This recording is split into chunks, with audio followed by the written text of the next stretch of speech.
So let's discuss nuance. So what is nuance? Nuance जो है वो क्या होता है और इसकी क्या recognition है? तो basically nuance is not a figure of speech itself, but it is a concept that is used within figure of speeches and language in general. ये कोई separate एक literary device नहीं है like alliteration या कुछ भी, एक concept है हमारे literary जितनी भी टर्म्स हैं उनमें. Nuance means a subtle difference और fine shade of meaning, tone और expression. It's what gives language depth and sophistication. Nuance जो होता है वो एक डिफरेंस होता है आपके मीनिंग में, उसके शेड में, आपके टोन में और एक्सप्रेशन में. जो भी चीज़ आप, जो भी स्पीच आप करना चाहते हैं उसके मीनिंग को इन्हांस करता है और बहुत एक सोफिस्टिकेशन लेकर आता है आपकी लैंग्वेज में, एक डेप्थ, एक वार्मथ लेके आता है. So this is the meaning of nuance. So it is a figure of speech rely on nuance to create emotional. So why it is used? Because it creates an emotional or imaginative effects. They don't just say things; they suggest a deeper meaning through subtle hints. ठीक है कि कि ना सिर्फ ये चीज़ों को describe करता है बट उस चीज़ को एक डीप मीनिंग प्रोवाइड करता है और क्या करता है, इसको एक इमेजिनेटिव और एक इमोशनल टच जो होता है वो हमारी स्पीच को देता है. तो this is the example of nuance can be used in many literary devices. So why nuance matters in language, what is the importance of it? Without nuance, language feels flat or literal. Nuance allows us to express emotions more precisely, convey multiple meanings at once, create poetic, persuasive, or humorous effect. It also reflects attitude or mood subtly. So, without nuance, our language is very simple and literal. Here, I give only one simple example. If I say that this meal is very tasty, but instead of tasty, if I say that this meal is mouth-watering, so this is the effect of nuance in our language that enhances our appetite. It also gives us that we try to feel and we try to taste that dish. Na?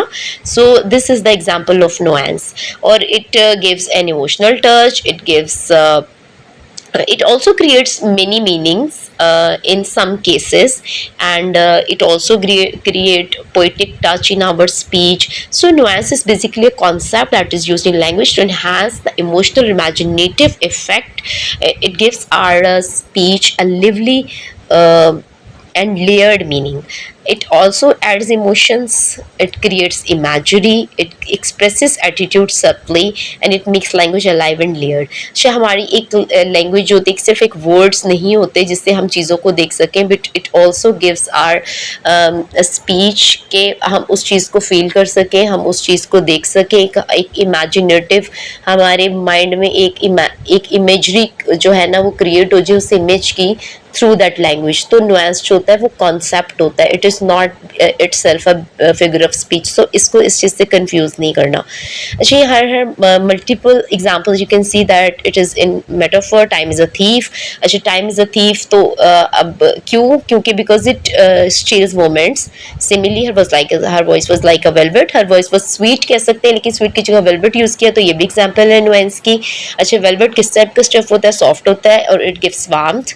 Irony होता है जब आप कह कुछ रहे होते हैं लेकिन आपका मतलब कुछ और होता है. फॉर एग्जाम्पल, एक स्टॉर्मी वेदर हो, आप हैवी रेन हो रही है और आप कहें वो लवली वेदर, तो इसका मतलब है कि आप बिल्कुल ऑपोजिट कहना चाह रहे हैं कि वेदर बहुत खराब है. ठीक है, so this is irony. It is also a nuance effect. और ये हमारे जितने भी हमारे जो हैं स्पीच उसको एक सरकाज़म और एक ह्यूमरस इफेक्ट भी दे देता है. ठीक है, अंडरस्टेटमेंट है. It is not just a scratch. एक बिग इंजरी हुई और आपके no, it is not just a scratch. तो ये आपने चीज़ को बहुत कम यानी बयान किया है, चीज़ इतनी ज़्यादा हुई है लेकिन आपने उसको कम दर्जे पे, कम लेवल पे मयर किया है.